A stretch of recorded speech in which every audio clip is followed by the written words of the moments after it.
নবম ও দশম শ্রেণীর শিক্ষার্থীরা, এই ভিডিওতে আমরা জীববিজ্ঞান বইয়ের প্রথম অধ্যায় জীবের শ্রেণীবিন্যাস নিয়ে আলোচনা করব। চলো শুরু করা যাক। 1.3 জীবের শ্রেণীবিন্যাস। আজ পর্যন্ত বিভিন্ন উদ্ভিদের প্রায় 4 লক্ষ এবং প্রাণীর প্রায় 1 লক্ষ প্রজাতির নামকরণ ও বৈশিষ্ট্য বর্ণনা করা হয়েছে। তবে এ সংখ্যা চূড়ান্ত নয়, কেননা প্রায় প্রতিদিনই আরও নতুন নতুন প্রজাতির বর্ণনা সংযুক্ত হচ্ছে। অনুমান করা হয় ভবিষ্যতে সব জীবের বর্ণনা শেষ হলে, সত্যি যদি কখনো শেষ করা যায়, এর সংখ্যা দাঁড়াবে প্রায় 1 কোটিতে। জানা, বোঝা এবং শেখার সুবিধার জন্য এই অসংখ্য জীবকে সুষ্ঠুভাবে বিন্যাস বা সাজানো প্রয়োজন। জীবজগৎকে একটি স্বাভাবিক নিয়মে শ্রেণীবিন্যাস করার প্রয়োজনীয়তা অবশ্য অনেক আগে থেকেই প্রকৃতিবিদগণ অনুভব করেছিলেন। সেই প্রয়োজনের তাগিদে জীববিজ্ঞানের একটি স্বতন্ত্র শাখা গড়ে উঠেছে, যার নাম টেক্সোনমি বা শ্রেণীবিন্যাস বিদ্যা। শ্রেণীবিন্যাসের মূল লক্ষ্য মূলত একটাই, তা হচ্ছে এই বিশাল এবং বৈচিত্র্যময় জীবজগৎকে সহজভাবে, অল্প পরিশ্রমে এবং অল্প সময়ে সঠিকভাবে জানা। শ্রেণীবিন্যাসের উল্লেখযোগ্য অবদান রেখেছেন সুইডিশ প্রকৃতিবিদ ক্যারোলাস লিনিয়াস। এখানে ক্যারোলাস লিনিয়াসের জন্ম এবং মৃত্যু সন দেওয়া রয়েছে। ক্যারোলাস লিনিয়াস জন্মগ্রহণ করেছে 1707 সালে এবং মৃত্যুবরণ করেছে 1778 সালে। তোমাদের এমসিকিউ আসতে পারে যে শ্রেণীবিন্যাসের জনককে বা শ্রেণীবিন্যাসের কার অবদান সবচেয়ে বেশি? উত্তর হবে সুইডিশ প্রকৃতবিজ্ঞানী ক্যারোলাস লিনিয়াস। 1735 সালে আপসালা বিশ্ববিদ্যালয় থেকে চিকিৎসাশাস্ত্রে ডিগ্রি লাভের পর তিনি ওই বিশ্ববিদ্যালয়ের অ্যানাটমির অধ্যাপক নিযুক্ত হয়েছিলেন। বিভিন্ন ধরনের উদ্ভিদ, বিশেষ করে ফুল সংগ্রহ এবং জীবের শ্রেণীবিন্যাসে তার অনেক আগ্রহ ছিল। তিনিই প্রথম জীবের পূর্ণ শ্রেণীবিন্যাসের এবং নামকরণের ভিত্তি প্রবর্তন করেন। অসংখ্য নমুনা জীবের বৈশিষ্ট্য পর্যবেক্ষণ করে তিনি জীবজগৎকে 2 ভাগে, যথা উদ্ভিদজগৎ এবং প্রাণীজগৎ হিসেবে বিন্যস্ত করেন। শ্রেণীবিন্যাসের উদ্দেশ্য। শ্রেণীবিন্যাসের উদ্দেশ্য হল প্রতিটি জীবের দল ও উপদল সম্বন্ধে জ্ঞান আরোহণ করা, জীবজগতের ভিন্নতার দিকে আলোকপাত করে আহরিত জ্ঞানকে সঠিকভাবে সংরক্ষণ করা, পূর্ণাঙ্গ জ্ঞানকে সংক্ষিপ্তভাবে উপস্থাপন করা এবং প্রতিটি জীবকে শনাক্ত করে তার নামকরণের ব্যবস্থা করা। সর্বোপরি জীবজগৎ এবং মানব কল্যাণে প্রয়োজনীয় জীবগুলোকে শনাক্ত করে তাদের সংরক্ষণে সচেতন হওয়া। জীবজগৎ।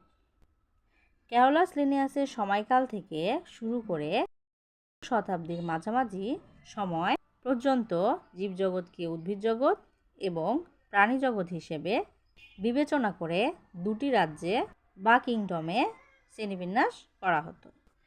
বিজ্ঞানের অগ্রযাত্রায় বর্তমানে কোষের ডিএনএ এবং আরএনএ এর প্রকারভেদ, জীবদেহে কোষের বৈশিষ্ট্য, কোষের সংখ্যা ও খাদ্যাভ্যাসের তথ্য উপাত্তের ওপর ভিত্তি করে আর.এইচ. হুইটাকার 1969 সালে জীবজগৎকে 5টি রাজ্যে বা 5 কিংডমে ভাগ করার প্রস্তাব করেন। পাশে একটি ফ্লোচার্ট দেওয়া রয়েছে, দেখো। এই যে জীবজগৎকে 2টি super kingdom, super kingdom 1 prokaryota এবং সুপার কিংডম 2 ইউক্যারিওটায় বিভক্ত করা হয়। সুপার কিংডম 1 প্রোক্যারিওটাকে রাজ্য 1 মনেরায় এবং সুপার কিংডম 2 ইউক্যারিওটাকে 4টি রাজ্য, রাজ্য 2 প্রোটিস্টা, রাজ্য 3 ফানজাই, রাজ্য 4 প্লান্টি, রাজ্য 5 অ্যানিমেলিয়ায় বিভক্ত করা হয়েছে। এই যে এখানে আমরা 5টি রাজ্য দেখতে পাচ্ছি। জীবজগৎকে 5টি রাজ্যে বিভক্ত করেছেন আর.এইচ. হুইটাকার। তোমাদের এমসিকিউ আসতে পারে, জীবজগৎকে 5 কিংডমে বিভক্ত করেছেন কে? উত্তর হবে আর.এইচ. হুইটাকার। কত সালে বিভক্ত করেছেন? 1969 সালে। পরবর্তীকালে মার্কিউলিস 1974 সালে হুইটাকার এই শ্রেণীবিন্যাসের পরিবর্তন ও বিস্তারিত রূপ দেন। তিনি সমস্ত জীবজগৎকে 2টি সুপার কিংডমে ভাগ করেন এবং 5টি রাজ্যকে 2টি সুপার কিংডমের অন্তর্ভুক্ত করেন। এই যে এখানে আমরা যে ফ্লোর চার্টটি দেখতে পাচ্ছি, এটিকে মার্কিউলিস এবং হুইটাকারের শ্রেণীবিন্যাস বলা যেতে পারে। আজকে আমরা সুপার কিংডম 1 এবং রাজ্য 1 মনোরা সম্পর্কে জানব। এ সুপার কিংডম 1। সুপার কিংডম 1-এ আমরা দেখেছিলাম প্রোক্যারিওটা। প্রোক্যারিওটার শনাক্তকারী বৈশিষ্ট্য হচ্ছে এরা আদিকোষী, অর্থাৎ এদের সুগঠিত নিউক্লিয়াস থাকে না। এককোষী প্রাণী এবং আণুবীক্ষণিক জীব। তোমাদের প্রশ্ন আসতে পারে প্রোক্যারিওটার শনাক্তকারী বৈশিষ্ট্য লিখো। তোমরা 1 নাম্বার দিয়ে লিখবে এরা আদিকোষী, 2 নাম্বার দিয়ে লিখবে সুগঠিত নিউক্লিয়াস নেই এবং 3 নাম্বারে লিখবে আণুবীক্ষণিক এককোষী জীব। 3টি বৈশিষ্ট্য লিখলেই হবে। রাজ্য 1 মনেরা। এরা এককোষী ফিলামেন্টাস। ফিলামেন্টাস মানে একটির পর একটি কোষ লম্বালম্বিভাবে যুক্ত হয়ে ফিলামেন্ট গঠন করে। এর মানে এই যে একটি কোষ, এর সাথে আরেকটি কোষ, তারপর আরেকটি কোষ, এভাবে করে কোষ যুক্ত হয়ে লম্বালম্বি ফিলামেন্ট গঠন করে। পাশে খ নাম্বার চিত্রটি আমরা ফিলামেন্টাস দেখতে পাবো। অনেকগুলো কোষ লম্বালম্বিভাবে যুক্ত হয়েছে। এবং কলোনিয়াল। কলোনিয়াল বলতে অনেকগুলো মনেরা বা এককোষী প্রাণী একসাথে একত্রে বসবাস করাকে বোঝানো হয়েছে। কোষে ক্রোমাটিন বস্তু থাকে কিন্তু নিউক্লিওলাস ও নিউক্লিয়ার পর্দা নেই। এর কোষে প্লাস্টিড, মাইটোকন্ড্রিয়া, এন্ডোপ্লাজমিক জালিকা ইত্যাদি নেই, কিন্তু রাইবোজোম আছে। তোমাদের এমসিকিউ আসতে পারে, এই যে পাশে আমরা 2টি চিত্র দেখতে পাচ্ছি, একটি হচ্ছে ব্যাকটেরিয়ার আর একটি হচ্ছে নস্টক বা নির্লাভ সবুজ শৈবালের। এই শৈবালে কোষীয় কোন অঙ্গাণুটি রয়েছে? কোষীয় অঙ্গাণুটি রয়েছে রাইবোজোম। আমরা জানি একটি কোষে অনেকগুলো অঙ্গাণু থাকে, যেমন mitochondria, Golgi body, nucleus, cytosome, ribosome ইত্যাদি। এগুলোর মধ্যে ব্যাকটেরিয়া এবং নস্টক বা নির্লাভ সবুজ শৈবালে শুধু রাইবোজোম নামক অঙ্গাণুটি রয়েছে। কোষ বিভাজন দ্বিবিভাজন প্রক্রিয়ায় সম্পন্ন হয়। প্রধানত শোষণ পদ্ধতিতে খাদ্য গ্রহণ করে, তবে কেউ কেউ ফটোসিনথেসিস বা সালোক সংশ্লেষণ পদ্ধতিতে খাদ্য প্রস্তুত করে। এই যে খ নং চিত্রে এটি হচ্ছে নস্টক বা নির্লাভ সবুজ শৈবাল।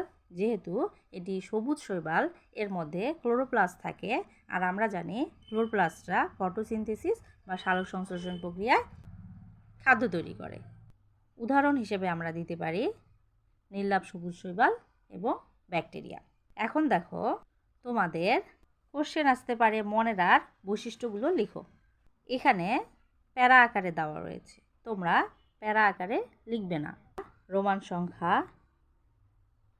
1, 2, 3, 4, 5, 6, 7 এভাবে এবং শেষে উদাহরণ লিখবে। যেমন এখানে দেখো, মনেরা রাজ্যের বৈশিষ্ট্য লিখো। তোমরা কি করবে? 1 নাম্বার দিবে, দিয়ে এরা এককোষী ফিলামেন্টাস কলোনিয়াল, এটি হচ্ছে 1। 2 দিবে ক্রোমাটিন বস্তু থাকে কিন্তু নিউক্লিওলাস ও নিউক্লিয়ার পর্দা নেই, এটি দিবে 2 নাম্বার। রোমান সংখ্যা 3-এ লিখবে এদের কোষে প্লাস্টিড, মাইটোকন্ড্রিয়া, এন্ডোপ্লাজমিক জালিকা ইত্যাদি নেই কিন্তু রাইবোজোম রয়েছে, এটি দিবে 3 নাম্বার। 4-এ লিখবে কোষ বিভাজন দ্বিবিভাজন প্রক্রিয়ায় সম্পন্ন হয়।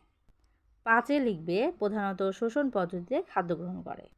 6-এ লিখবে কেউ কেউ, তবেটা লিখবে না, কেউ কেউ থেকে প্রস্তুত করে পর্যন্ত 6 নাম্বার দিবে এবং শেষে উদাহরণ লিখবে সবুজ শৈবাল এবং ব্যাকটেরিয়া। আজকে এ পর্যন্তই, দেখা হবে পরবর্তী ক্লাসে। আল্লাহ হাফেজ।